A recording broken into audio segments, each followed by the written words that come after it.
I have a bit of a tendency to wait a long time before I do sequels to popular videos, but there was such an overwhelmingly positive response to the Avengers as Dragons video from earlier this week that I just thought I have gotta fast track this and do another one, especially because there were, first of all, a lot of good suggestions for other characters, other Avengers, other franchises, but the idea that a bunch of people gave to do Avengers Villains as dragons, that was just too great an idea to pass up, so I jumped right into it, and that's what today's episode is. Taking some of the Avengers' most formidable foes and drawing them, designing them, and coming up with lore for them if they were dragons. This is for sure going to be a fun one. Leave a like if you're excited for what you're about to watch, because it helps with algorithm stuff and whatever. And we've got to start by jumping in with the Mad Titan himself. First up, we have a dragon who is actually the last of its kind. If its species had a name, that name has been lost to history, but this final dragon is most commonly referred to simply as the Titan of Death. If you spot this colossal dragon approaching your village or city, your home will likely not be left standing by the end of the day. The Death Titan species had been a highly intelligent race of dragons who died out for unknown reasons, but they left behind treasures unlike any humanity had ever known. They were these incredible gems rumored to grant the owners untold powers. Whether or not those rumors are true, each of these gems is worth a mountain of gold. With the species believed to be long gone, humans raided their treasures and the gems were taken and sold and traded over the years and spread across the globe. But little did humanity know that there was actually one remaining dragon of this species, who had been in an isolated hibernation away from its own kind. Now awakened, the beast undyingly seeks the gems that rightfully belong to its species. Despite its name, the dragon is not actually completely malicious, and if humans are fleeing the city that the beast is attacking, it will not hunt them down and kill them. The dragon has one solitary goal: to find its gems. So it will obliterate cities in search of those gems, but if they are nowhere to be found, the dragon will leave those who have survived alone and continue on its search. This dragon has a potentially infinite lifespan and is more powerful than any dragon known to humanity. Basically, if you see this thing coming, just run the other way. Now, with the Thanos dragon, like with the Thor dragon, I knew I wanted to make him really big and menacing and intimidating, but because I knew this one would have a similar body type to the Thor one, I was kind of actively trying to think of ways to differentiate them. And one thing that also made it very easy to potentially make them similar is one of Thanos' most distinct features is his big, bumpy chin. And obviously with the Thor dragon, as I said, because of his beard, I'd given him a nice big chin as well. So I knew I wanted to go something with a big chin on this character, but also change it up. So I did the sort of narrower face and then the big Thanos bumpy chin at the end of a more narrow snout. And I really like the design on this one. I think his horn things make him look a little bit Wolverine-like, and because of the colors and how I did some of the armor on him, he looks a little bit Dragon Ball inspired. I don't know what character I'm thinking of, but someone can probably see what I'm talking about here.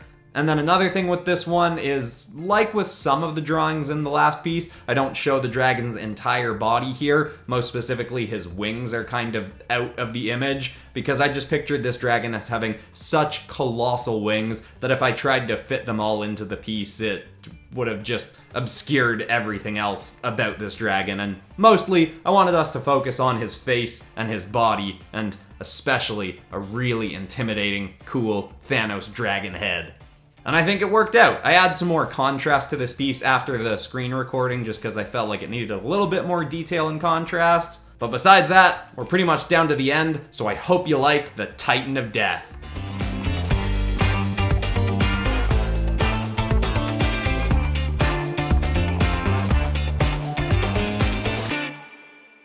Next up, we have the Nordic Longtail, a dragon who's not particularly large in mass, having an arm span of only about 15 feet, but has a very, very long body and tail that stretches up to 125 feet in length.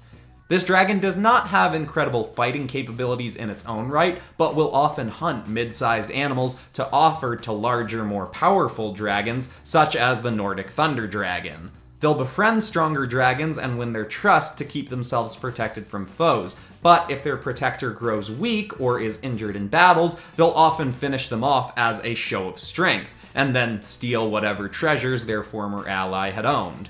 These dragons have on occasion been known to befriend humans, but it is advised to anyone who comes across one to take precautions, as they are trickster dragons, and their true intentions or motives are really never known to us humans.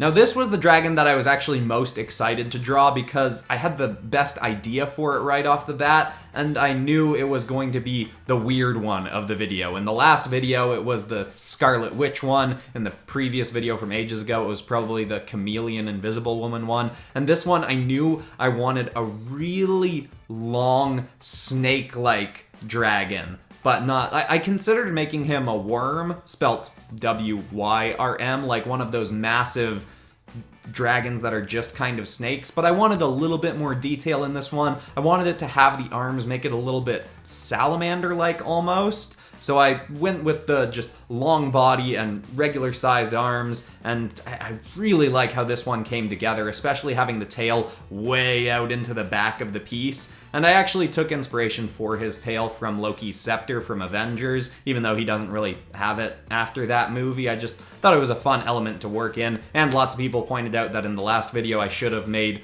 a big kind of club for Thor's hammer on the tail of the Thor dragon. So I was like, let's put something like that in this one, even though it's not as essential to Loki's character. Something that changed while I was making this one is when I'd started it, as mentioned, I was going for a snake-like character. I had thought of doing a more snake-like head, but a lot of the snake head designs that I like are kind of fatter, and I wanted everything about this dragon to be really skinny and narrow and long, so I went with a head that was more inspired by those really thin-nosed crocodiles, and I think that worked really well for this piece. It is weird, but weird in a way that I'm really into for this one. I felt like I could really stretch my legs creatively with this design because I knew going in it was going to be a bit odd.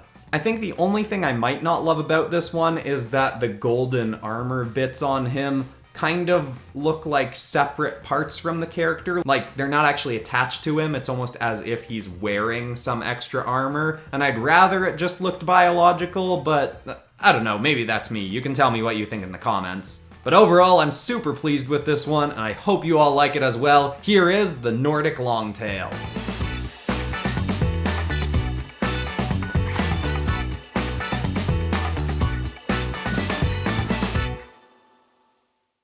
In the last Dragons video, I mentioned William O'Connor's Dracopedia books that I reference a lot for creature and dragon designs, but as I was working on Wednesday's video about what is an art style and how you can find yours more easily, I was reminded of a course I took a long time ago on drawing animal anatomy. This isn't a sponsored video, but I highly recommend Jeffrey Jacobs' course on drawing animals. It's up on Skillshare, I'll link it in the description. The reason that I'm decent at drawing animals and creatures and dragons is because I took that course a long time ago, so I highly recommend it. Now let's move on to Ultron, shall we? Next up, we have a dragon that will look familiar, as it's a subspecies of a dragon that we've discussed previously. This is the albino iron-plated skydragon, a very rare breed of skydragon, and whenever one of these are born, they are rejected and cast out from their family. Living alone from such a young age, these dragons rarely make it to adulthood, often either being killed and eaten by another larger dragon, or being hunted down by humans for their very rare hide. Because of this, albino sky dragons that do make it to adulthood are very hostile and offensive. They trust nobody, not members of their own species, and definitely not humans. In fact, because most albino sky dragons have at some point in their early lives had to flee from attacking humans, these dragons are often very resentful of humanity and are likely to attack humans when they see them. Despite their name, albino sky dragons are more of a silver color with red eyes and red wings that seem to be nature's ghoulish warning of how dangerous these beasts are compared to other members of their species.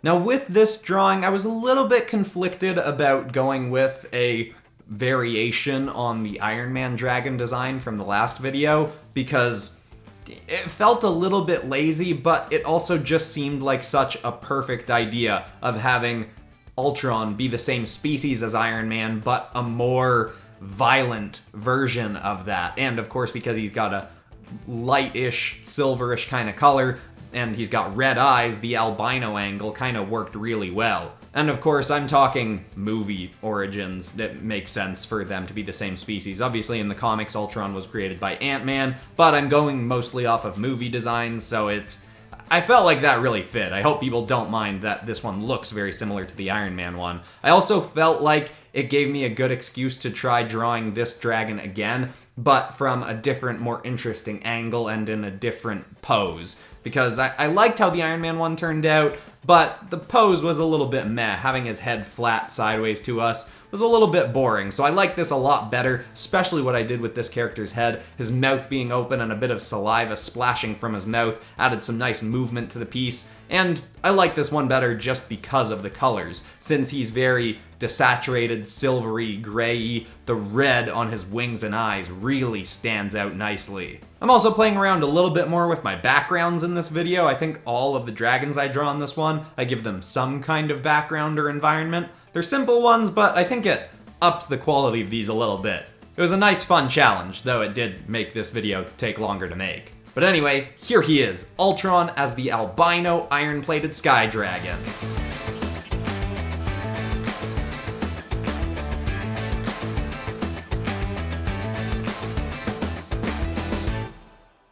Finally, we have the crimson-crested Hydra, a mid-sized dragon who lives in Northern Europe, likely to have originated in Greece, potentially having migrated for a cooler climate. This is a species of dragon that gets along with none other. The Crimson Hydra seems almost offended by the existence of other dragons and exclusively hunts other dragons for its food. Killing these creatures is quite difficult because, as the tale goes for all Hydras, if you cut off one head, two more shall take its place. Despite this dragon's common appearance of having multiple fully red heads, these dragons are actually born with gray heads, with two red marks on the crests of their brows. But every time that a head is severed and two more grow back to take its place, the heads and necks come back redder and redder each time. And, as you might expect, each time a new head is sprouted, the dragon becomes more and more dangerous. So it's ill-advised to pick a fight with these dragons because you're more likely to just make it more powerful. Finally, ending with a fun fact of this species, there is a rumor that one of these Hydras is actually in possession of one of the Titan of Death's gems. Rumor has it that the Hydra devoured a human who carried the gem, and now the Hydra has it and keeps it hidden away in its mountain home. Now, when it clicked into my head to do Red Skull as a Hydra, it was just like, oh, how did I not think of that immediately? I mean, you know, he runs Hydra, making them a Hydra. It's just the perfect...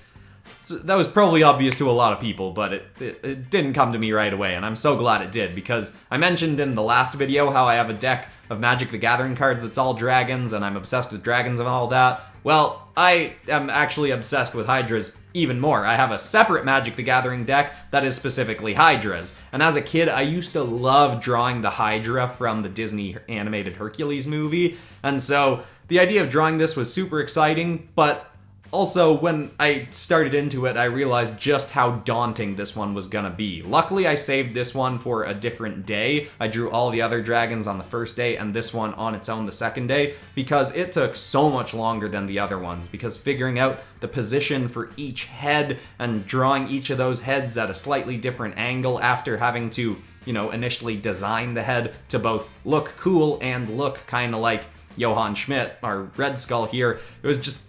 There was a lot going on with this one. I think it ended up coming together really nicely. I like the pose of this one, all the dragons looking off to the side. But I think this one ends up looking less detailed than the other ones, even though I spent a lot longer on it, because I spent most of that time figuring out how each of the different heads were gonna work and where they were gonna go, and then rendering the different heads. It was, you know, it's just the kind of piece that the end result doesn't really show off how long the piece took to make. But that sounds like I'm complaining. I still really like how this one turned out. I like that I have the Red Skull nose worked in there. And you can see I also gave him a bit of a frilled underneck thing, kind of like the thing I'd put on Loki's back. That was to make it look a little bit aquatic, because I know the Hydra logo is, you know, a skull with tentacles, you know, like an octopus has. So I was like, okay, let's put a little bit of aquatic stuff into this design. But also talking about that, why is the Hydra logo not a Hydra? What does a skull with tentacles have to do with Hydra?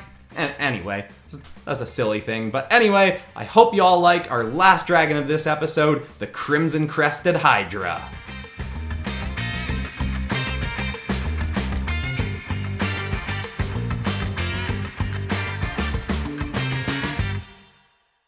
Okay, so I won't immediately jump into another dragon episode this time, but I'm definitely gonna do more of these and more monster stuff, because this has been so much fun. Thanks for all the suggestions, everyone, and feel free to leave more in the comments. And if you haven't seen the Avengers episode that this is a sequel to, I'll make sure to link that in the cards and wherever. Also, here's a little teaser for Monday's video, making some monster designs based off of characters from a pop culture franchise that a lot of you subscribers are pretty fond of. So make sure you're subscribed and got the bell rung to get notified when that video comes out. And if you're new to the channel, make sure to check out a bunch of the other kinds of videos I got on here. I draw lots of superhero stuff, and I've put characters from Overwatch into Dungeons & Dragons, put Spider-Man characters into Star Wars, and I do a lot of Venomizing stuff, and speaking of that, I feel like this dragons thing is gonna be like a new Venomizing things, where I just kind of see, oh hey, people really like this, and then I do a whole bunch of them and do arguably too many, but hey, if people are liking it, I'm liking making it, who's it hurting? Which means we'll probably have to do Venomized dragons at some point too.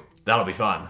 But anyway, everybody, that's all for today. I'm Christian Pearson, this has been PopCross Studios, home of the nerdiest art videos on YouTube, and I will see you all in the next one. Goodbye, everybody.